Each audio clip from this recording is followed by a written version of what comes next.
Hello বন্ধুরা, নমস্কার। আজকে দেখো আমি ডিমের ভাপা করে দেখাবো। ডিমটাকে আমি একটু আদা আদা করে আমি একটুখানি ভেজে নিয়েছি। এই দেখো, এই যে হালকা করে একটু ভেজে নিচ্ছি। হ্যাঁ, এই যে একটু উল্টিয়ে দিলাম। এই দেখো, এই যে একটু উল্টিয়ে দিলাম। এই যে ঠিক আছে।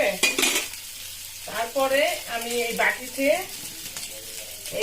নেব আমি একটু সরষে বাটা, একটু পোস্ত, কাঁচা লঙ্কা। এই যে বাটিতে আমি নিচ্ছি, এই বাটিতে আমি ভাপে দেবো আর কি।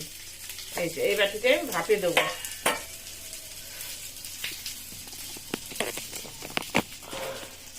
এই যে এই বাটিতে আমি ভাপে দেবো আর কি। এই যে পোস্ত, কাঁচা লঙ্কা আর হচ্ছে একটু সরষে আর দিচ্ছি একটু নারকেল। এই যে একটু নারকেল দিচ্ছি, নারকেল কুড়িয়ে দিয়েছি আর কি নারকেলটা। তারপরে দিচ্ছি একটু দুটো তিনটে কাঁচা লঙ্কা।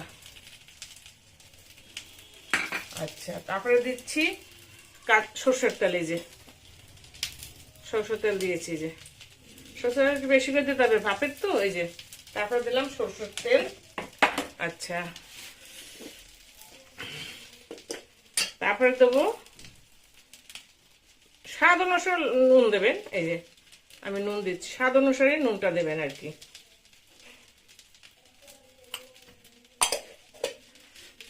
আমি সরষের মধ্যে কিন্তু কাঁচা লঙ্কা দিয়ে পিষেছি। এই যে এই দেখুন, এই যে আমি এইটা এইভাবে দিয়ে এখন নেড়েছি। এর মধ্যেই আমি এখন ডিম দিয়ে জলের মধ্যে ভাপে বসিয়ে দেবো। এই যে আমি এখন এর মধ্যে ডিম দিয়ে দিচ্ছি। ওই যে ভাজা করেছিলাম ডিমটা এর মধ্যে এখন দিয়ে দেবো। এই যে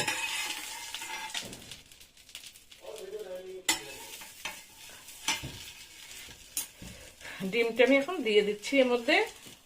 হালকা করে ভেজে নিয়েছিলাম ডিমটা একটু। এই যে এই দেখো বন্ধুরা, এর মধ্যে ডিম দিয়ে দিলাম। এই যে এর মধ্যে ডিম দিয়ে এখন এই সর্ষে মশলাটা এখন এইটার সঙ্গে একটু লাগিয়ে দেবো। আর এই যে এখন আমি জল দিয়ে দেবো। জল দিয়ে এটার মধ্যে বসিয়ে দেবো ভাপে হওয়ার জন্যে। এই যে আমি জল দিয়েছি। এই যে এখন ভাপে হওয়ার জন্য আমি এটার মধ্যে বাটিটা বসিয়ে দেবো। এই দেখো, এই যে আমি একটু মশলাটা একটু এটার সাথে একটু লাগিয়ে দিচ্ছি। এই দেখো, একটু মশলাটা